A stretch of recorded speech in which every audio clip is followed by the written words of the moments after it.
Welcome my dear students. Today हम revision में देखने वाले हैं कि हमने कौन कौन से चैप्टर कर रखे हैं। ये आपके बुक का इंडेक्स से कॉन्टेस्ट है।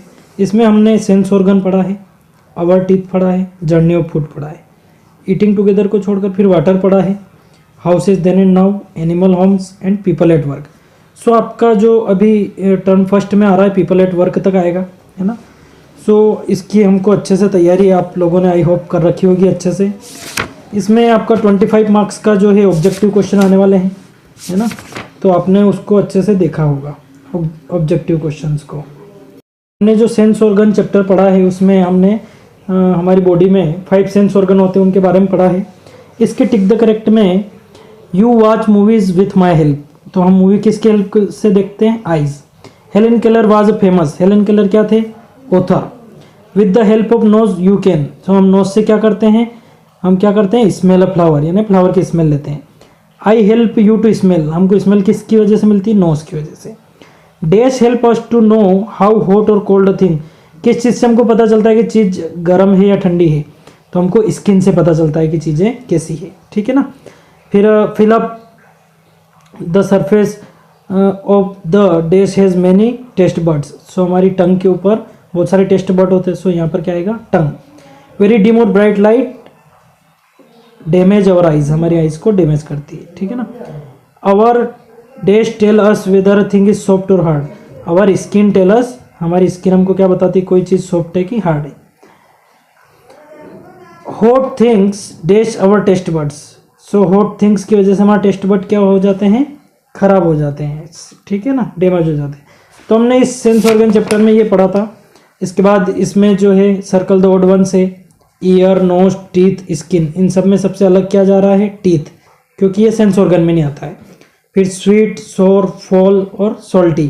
सो इसमें स्वीट, सोर और सॉल्टी जो है टेस्ट है, जबकि फॉल क्या है? स्मेल है। सो ये सबसे अलग है। अब आपके जो एग्जाम में है वेरी शॉर्ट और शॉर्ट क्वेश्चन दिए हैं, लॉन्ग क्वेश्चन नहीं दिए। लेकिन माय डियर स्टूडेंट्स, मैंने देखा है कि आप लोग जो है ऑब्जेक्टिव क्वेश्चन तो अच्छे से करते हैं, लेकिन शॉर्ट, वेरी शॉर्ट और शॉर्ट आंसर जो एक एक वर्ड, दो दो वर्ड के, एक एक सेंटेंस के होते हैं, इनको स्किप कर देते हैं या छोड़ देते हैं। टेस्ट में पता नहीं क्यों नहीं लिखते हैं, जबकि बड़े आसान है, एक वर्ड या एक सेंटेंस में उनका आंसर हो जाता है। हाउ मेनी काइंड्स ऑफ, जैसे देखिए वेरी शॉर्ट का फर्स्ट क्वेश्चन क्या है? How many kinds of taste buds are found on the tongue. तो टंग के ऊपर कितने प्रकार के टेस्ट बर्ड्स है? सो 4 टाइप्स के। Name the 5 sense organ. 5 sense organ के नेम कौन कौन से हैं? सो नोज, ईयर, आईज, है ना, टंग और स्किन, ये 5 सेंस ऑर्गन है। सो इतने छोटे छोटे क्वेश्चन रहते हैं जिनका हम आसानी से जवाब दे सकते हैं, लेकिन आप सिर्फ ऑब्जेक्टिव क्वेश्चन करके छोड़ देते हैं। आप ये क्वेश्चन आंसर भी अटेंड करिए, बहुत ही ईजी से आपका पेपर हो जाएगा। फिर नेक्स्ट हमने आवर टीथ पढ़ा था। आवर टीथ चैप्टर में हमने टीथ के बारे में पूरी जानकारी ली थी। तो आपको इस क्वेश्चन, इसके क्या है, टिक द करेक्ट करने हैं, फिल इन द ब्लैंक्स करने हैं, ट्रू फॉल्स करने हैं, और वेरी शॉर्ट और शॉर्ट क्वेश्चन आपको करने हैं सभी चैप्टर के, जो जो करवा दिए हैं, है ना। फिर जर्नी ऑफ फूड में हमने क्या देखा था कि किस तरह फसलें पैदा होती है। जैसे एक फार्मर रहता है, वो किस तरह खेत को तैयार करता है ना। फिर वहाँ पर प्लोइंग वगैरह करता है, मैन्योर फर्टिलाइजर डालता है, स्केयर क्रो यानी बर्ड्स और एनिमल को भगाने के लिए वो स्केयर क्रो लगाता है, और फिर फसल पैदा होकर हमको मार्केट में मिलती है। फिर सीरियल्स के बारे में, जैसे राइस, व्हीट, बार्ले वगैरह के बारे में जाना था हमने। पल्सेस, है ना, दालें जितनी भी होती हैं उनके बारे में जाना। ऑयल सीड, जिससे हमको ऑयल मिलता है, जैसे sesame, groundnut, mustard, soybean, sunflower, इनके बारे में देखा था। मसालों के बारे में देखा था। तो इन चैप्टर के भी आपको टिक द करेक्ट वगैरह अच्छे से देख लेने हैं, फिलअप वगैरह देखने हैं, है ना। इसके बाद हमने ईटिंग टुगेदर नहीं किया। वाटर के बारे में हमने जाना था कि इस चैप्टर में हमको पानी जो है बहुत ही प्रीशियस गिफ्ट होता है नेचर का। ये हमको कहाँ कहाँ से मिलता है? Rain, underground water, river, lakes वगैरह से, इनसे हमको वाटर मिलता है। फिर वाटर के बारे में हमने, वाटर पोल्यूशन हो रहा है उसको कैसे रोकना है, प्यूरिफाइंग मेथड के बारे में जाना था कि नदी से जो पानी पंप के थ्रू आता है उसको मिक्सिंग टैंक में डाला जाता है, वहाँ से सेटलिंग टैंक में जाता है, वहाँ से फिल्टर होता है, ऐसा करके पानी हमारे घर तक पहुँचाया जाता है। फिर वाटर साइकिल होता है, जिसमें पानी जो है वाटर पे वेपर बन जाता है ना, गर्मी की वजह से, और वो बादल बन जाता है, वाटर वेपर यानी बादल बन जाता है। फिर वहाँ से कंडेंसेशन होता है, वो वाटर वेपर फिर से पानी बन जाता है। तो ये वाटर साइकिल चलता रहता है, जिसमें एक तो इवेपोरेशन होता है और दूसरा हमने पढ़ा था कंडेंसेशन के बारे में, ठीक है। और फिर हमको वाटर कंजर्वेशन के लिए डैम वगैरह, रिजर्वर, कैनाल वगैरह बना रहे हैं, ताकि पानी को अच्छे से बचाया जा सके और जहाँ ज़रूरत हो वहाँ तक पहुँचाया जा सके। ये हमने इस चैप्टर में पढ़ा था। इसके भी आपको टिक द करेक्ट अच्छे से देखने हैं। सभी चैप्टर के ऑब्जेक्टिव आप देखिए। 50 मार्क्स के पेपर में आपको 25 मार्क्स के तो ऑब्जेक्टिव मिलने वाले हैं। ये फिलअप वगैरह देखिए, और वेरी शॉर्ट और शॉर्ट में बहुत छोटे छोटे क्वेश्चन आपको दिए हैं। आप अगर उनको एक एक दो बार अच्छे से देखते हैं, याद हो जाएंगे आसानी से। फिर हमने हाउसेस के बारे में देखा था कि पहले के ज़माने में कितने पुराने घर रहते थे और इतनी सारी फैसिलिटी भी नहीं होती थी, है ना। सो इसमें जो है हाउसेस देने नाव में एक ग्रैंडफादर है जो बताते हैं कि उनके ग्रैंड पेरेंट्स जो है बहुत ही कच्चे हाउस में रहते थे, जिसमें किचन वगैरह दूर रहते थे और इतनी फैसिलिटी नहीं थी। एक कुआं रहता था जो सभी के कॉमन रहता था, सभी बहुत सारे घर वालों के, जहाँ से पानी लाया जाता था। उसके बाद सेमी पक्के हाउस बने, फिर पक्का हाउस बना। पक्के हाउस में भी फिर मल्टी स्टोरी बिल्डिंग बन गई और बनाने के मटेरियल भी काफ़ी चेंज हो गए, जैसे कंक्रीट, स्टील और ग्लास से आजकल की बड़ी बड़ी बिल्डिंगें बनने लग गई। खिड़कियाँ भी जो है ऐसी बनने लग गई जिससे नेचुरल लाइट वगैरह अंदर आए, टाइल्स वगैरह लगने लग गई, बाथरूम किचन अलग हो गए। सो काफ़ी सारी फैसिलिटी आ गई। लेकिन आज भी इंडिया में बहुत सारी झुग्गी झोपड़ियाँ जो पहले के कच्चे हाउस जैसी, जिसको स्लम्स बोला जाता है, वो आज भी है। सो इस चैप्टर के बारे में हमने काफ़ी डिटेल में डिस्कस किया था। इसके आप tick the correct, true false, objective और वेरी शॉर्ट आप अच्छे से पढ़ लेना।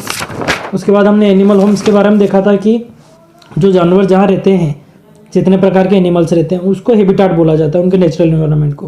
तो उनके रहने के हिसाब से उनको 5 भागों में बांटा गया है: terrestrial, aquatic, amphibian, arboreal animal और एरियल। टेरेस्ट्रियल एनिमल वो होते हैं जो ज़मीन पे रहते हैं और ये इनके फेफड़े होते हैं जिससे नाक वगैरह से सांस ले पाते हैं, है ना। इनमें ऐसे फीचर्स होते हैं कि ज़मीन पे आसानी से रह पाते हैं।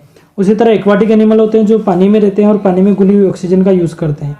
एम्फीबियंस वो एनिमल्स होते हैं जो पानी में भी रह सकते हैं और ज़मीन पे भी रह सकते हैं, जैसे सैलामेंडर, फ्रॉग, टोड, है ना। फिर एर्बोरियल एनिमल होते हैं जो पेड़ों पे रहते हैं, जैसे स्क्वायरल, चिंपांजी हो गया। फिर एरियल एनिमल होते हैं जो हवा में उड़ते हैं, जैसे क्रो, बेट। इस तरीके से रहने के हिसाब से इन जानवरों को अलग अलग कैटेगरी में बांटा गया है। फिर इसमें लास्ट टॉपिक स्पाइडर वेब, यानी एक मकड़ी होती है जो जाला बनाती है और इसमें रहती है। इस जाले में छोटे मोटे जानवर फंसते हैं और उनको वो खाती है। तो इसको भी हमने काफ़ी अच्छे से पढ़ा है। आप इसके ऑब्जेक्टिव और क्वेश्चन आंसर देखिएगा, है ना। फिर हमने लास्ट चैप्टर जो पढ़ा है पीपल एट वर्क, है ना, यानी बहुत सारे लोग इस दुनिया में काम कर रहे हैं।